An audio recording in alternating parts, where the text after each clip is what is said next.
우리가 살아가면서 피할 수 없는 질환들은 어떤 것들이 있을까요? 어떤 사람이든 시간의 흐름에서 자유로울 수는 없기에 우리는 노화의 과정을 겪으면서 다양한 질환들과 마주하게 됩니다. 하지만 이러한 질환을 제대로 치료하지 못하고 방치하게 되면 연령이 올라갈수록 심각해지고 결국 더 안 좋은 질병으로 고통받을 수 있다는데요. 지피지기면 백전백승. 우리에게 찾아올 피할 수 없는 질환은 어떤 것들이 있으며 질병을 예방하기 위한 관리법에는 어떤 것들이 있는지 지금부터 메디컬 TV와 함께 하시죠.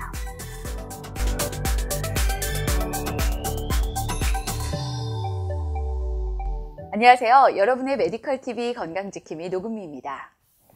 여러분은 일상생활에서 접하는 가장 흔한 질환이 무엇이라고 생각하시나요? 대개는 감기, 아니면 배탈, 이런 내과 질환을 먼저 떠올리시는데요. 실제로는 잘못된 자세나 습관으로 인한 허리 통증, 어깨 통증, 목 통증 등 신체 근육 관련 질환들을 호소하는 환자들이 많이 늘고 있다고 합니다. 그래서 오늘은 신경외과 전문의 백호규 원장님을 모시고 우리가 일상에서 접할 수 있는 다양한 허리 질환과 체외 충격파에 대해서 알아보도록 하겠습니다. 원장님 안녕하세요. 안녕하세요.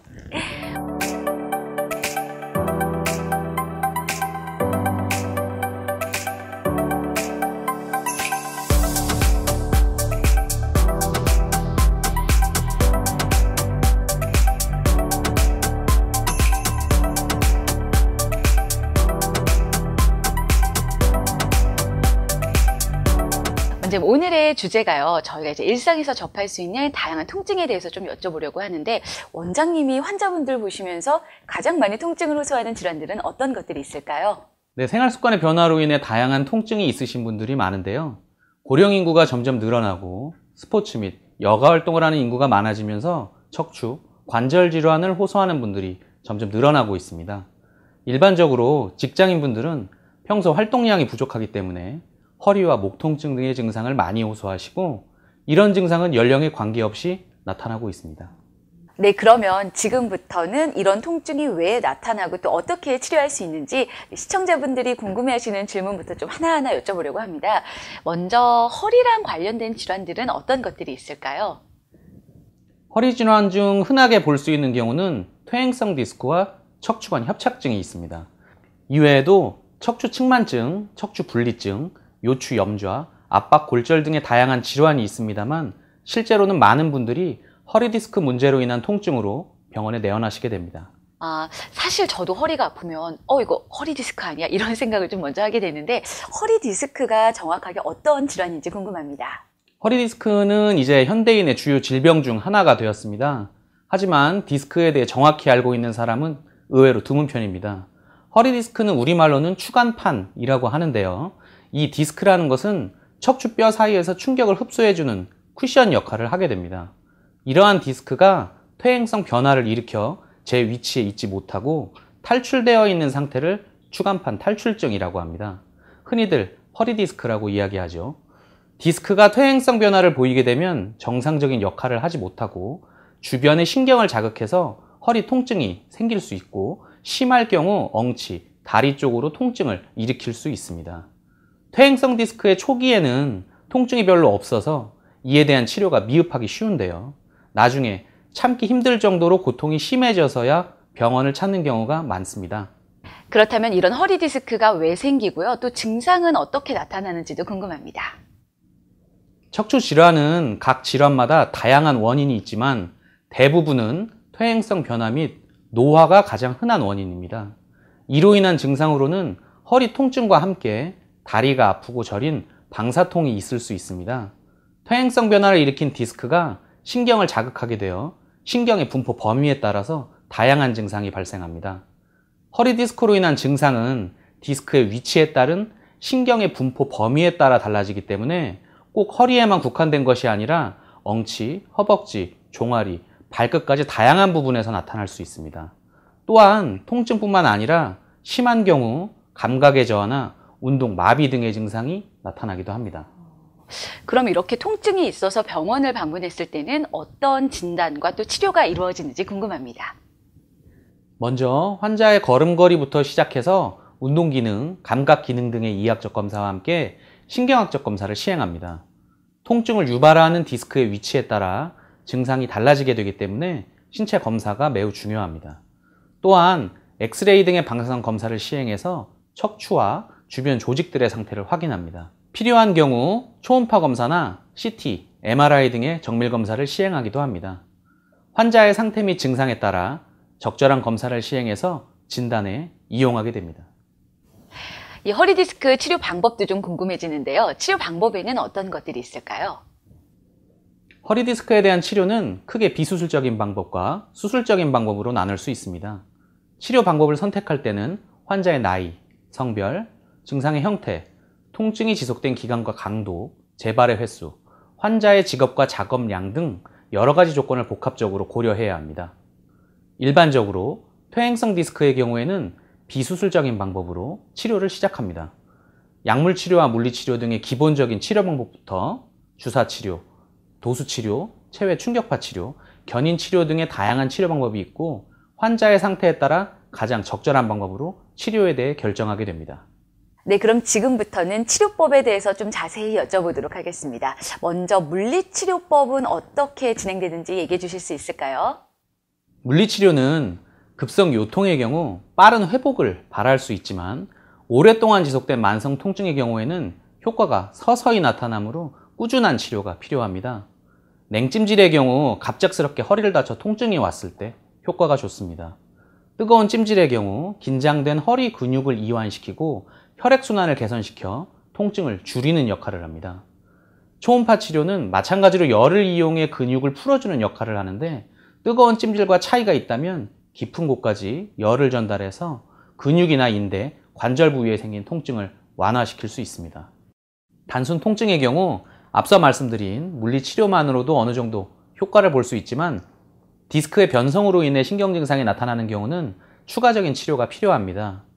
척추 견인 치료는 통증이 발생한 부위의 앞뒤를 잡아당겨 척추 간격을 넓혀주는 것으로 척추뼈 사이의 공간을 넓혀 탈출된 추간판에 전해지는 압박을 풀어주는 치료입니다. 또한 근육 이완을 통해 통증을 완화시키는 자기장 치료요법, 충격파를 체외에서 주입하여 조직 재생을 돕는 체외 충격파 치료요법, 뼈와 근육의 교정을 통해 통증을 완화시키는 도수치료요법 등 여러 가지 치료 방법이 디스크의 변성으로 인한 통증에 효과적으로 작용합니다. 이 신경치료를 할 때요, 엑스레이 영상을 보면서 하는 이유가 따로 있을까요? 이 엑스레이 영상을 보면서 신경치료를 할 때 장점이 있다면 알려주시기 바랍니다. 척추라는 구조물은 단순히 뼈와 디스크, 신경으로만 이루어진 게 아니라 주변에는 수많은 근육이나 인대, 중요한 혈관들이 자리하고 있습니다.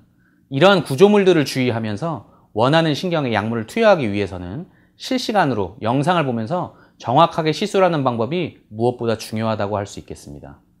영상 기술의 발달로 예전에는 신경 주변에만 넓게 약을 뿌려주던 방법에서 이제는 원하는 신경에만 약물을 투여할 수 있게 되었고 적은 양의 용량으로도 훌륭한 효과를 볼 수 있게 되었습니다.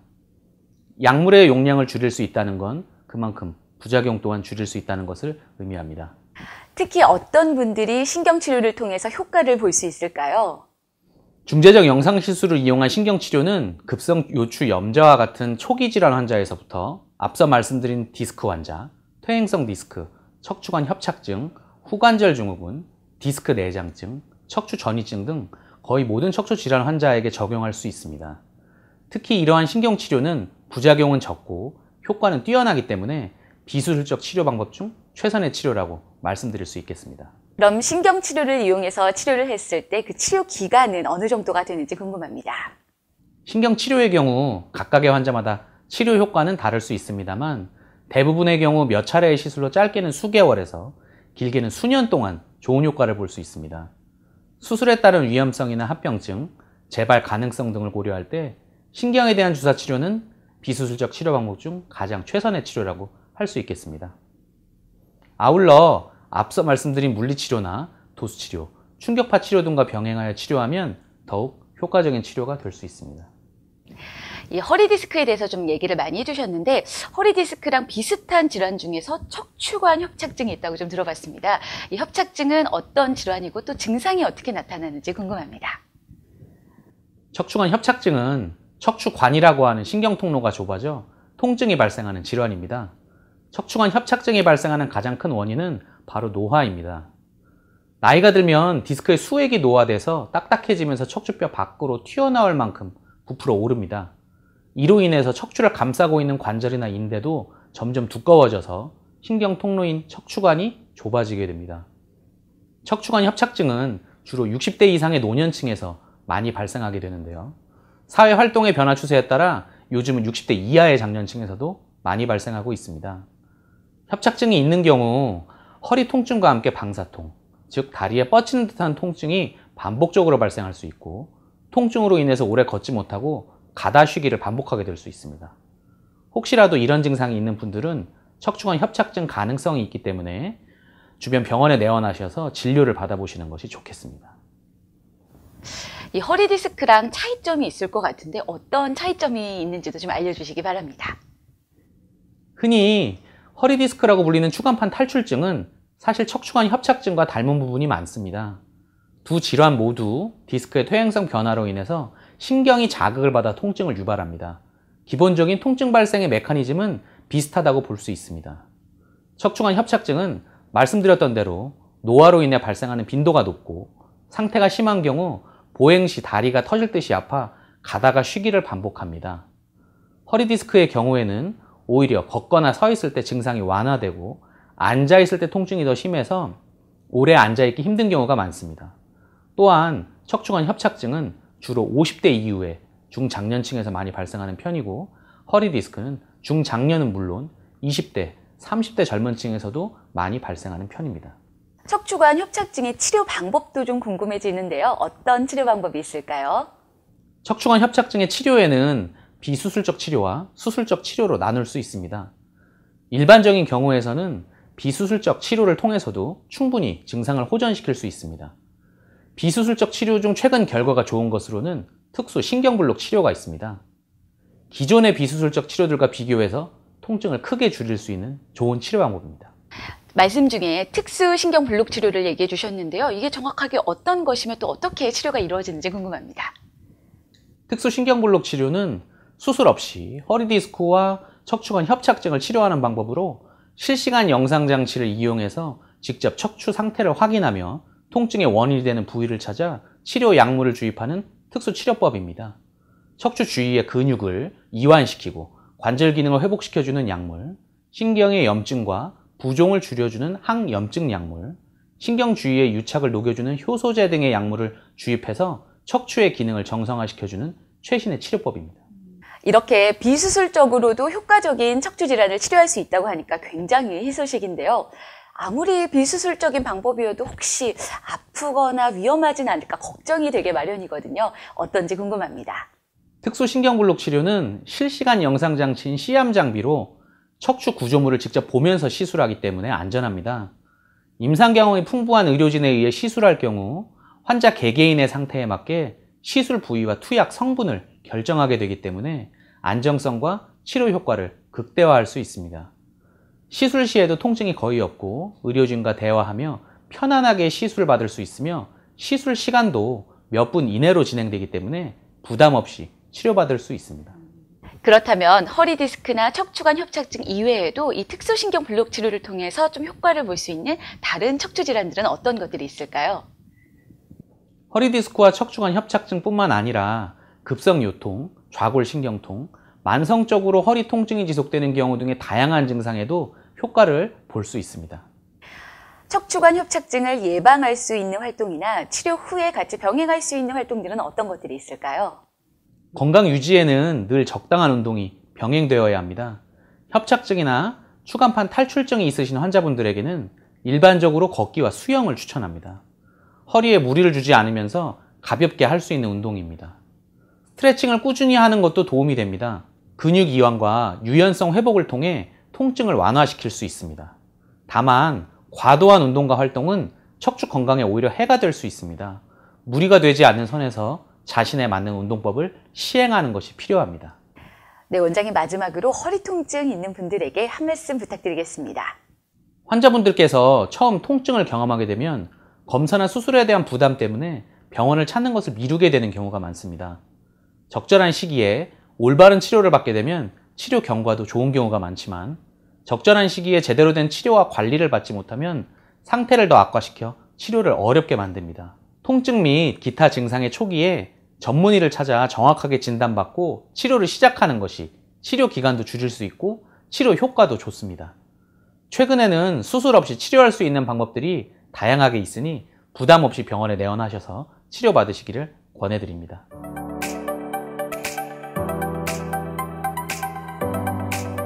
네, 이번 시간에는 체외 충격파에 대해서 알아보도록 하겠습니다. 원장님, 사실 체외 충격파 제가 많이 들어는 봤는데 정확하게 뭔지 몰라서요. 체외 충격파가 무엇인가요? 네, 체외 충격파 치료는 비수술적인 치료 방법으로서 근골격계 통증을 완화시키는 데 매우 탁월한 효과를 나타내고 있습니다. 충격파라는 것은 음파의 일종으로서 충격파를 몸 안쪽으로 넣어주면 매우 짧은 시간에 높은 양압에 이르고 난 후 급격히 압력이 떨어져 음압으로 변형되는 특징이 있습니다. 이러한 과정을 통해서 무수한 미세 방울들을 형성하는데 이것들이 조직에 치료적으로 유리한 변화를 유도하게 됩니다.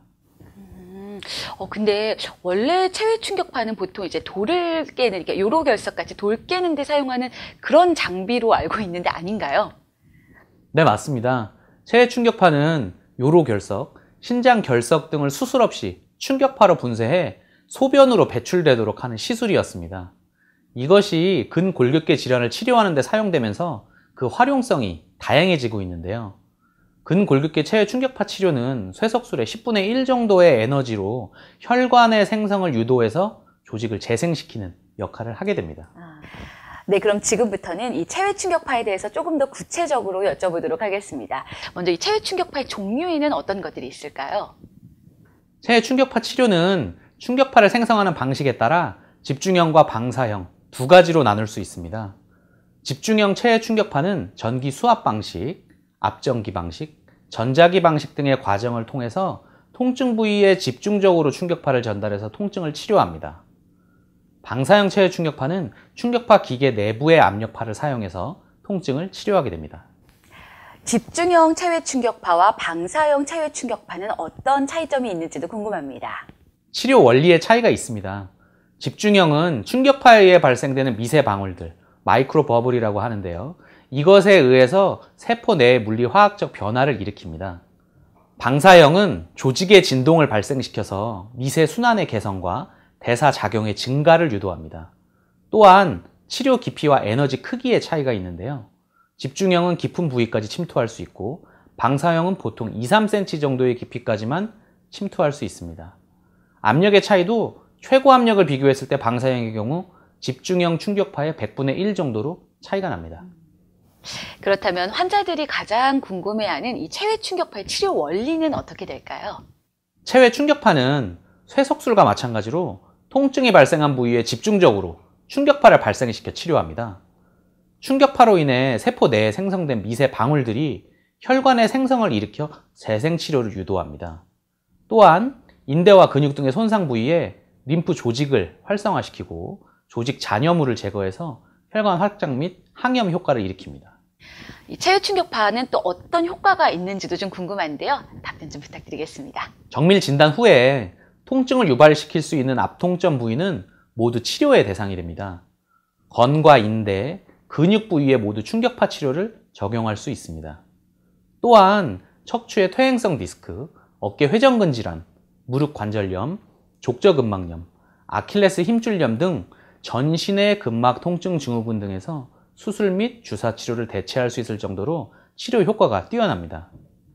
최근에는 비만 치료와 피부 재생 치료에도 효과적인 것으로 여러 보고가 되고 있습니다.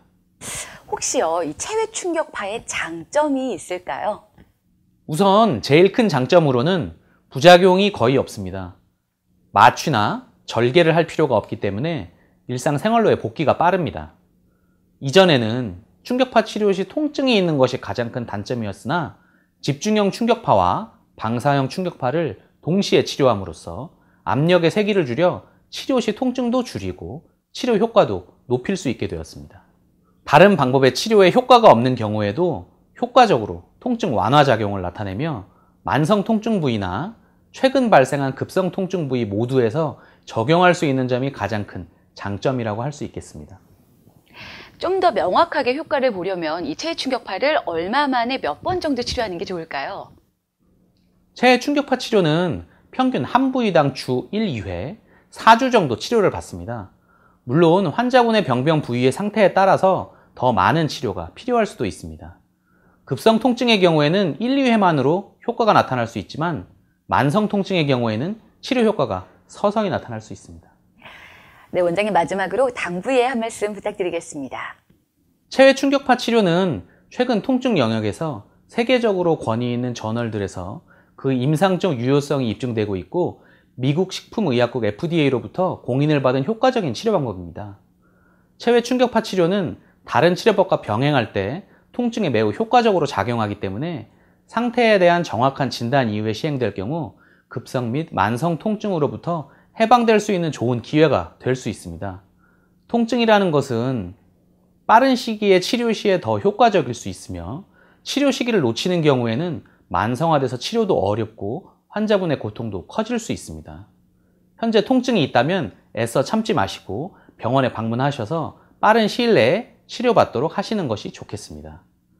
마지막으로 충격파 치료에 대한 경험이 많은 전문의에게 치료를 받으시고 또한 미국 식품의약국 FDA 승인이 된 올바른 충격파 기기를 사용하는 병원에서 치료를 받으시는 것이 좋은 결과를 가져올 수 있다는 것을 말씀드립니다. 네, 오늘은 백호규 원장님을 모시고 허리 질환의 원인과 치료법 그리고 체외 충격파에 대해서 알아보았습니다. 원장님 오늘 말씀 고맙습니다. 감사합니다.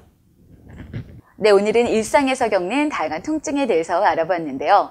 이러한 질환들은 바른 자세와 올바른 생활 습관의 변화만으로도 미리미리 예방할 수 있다고 합니다.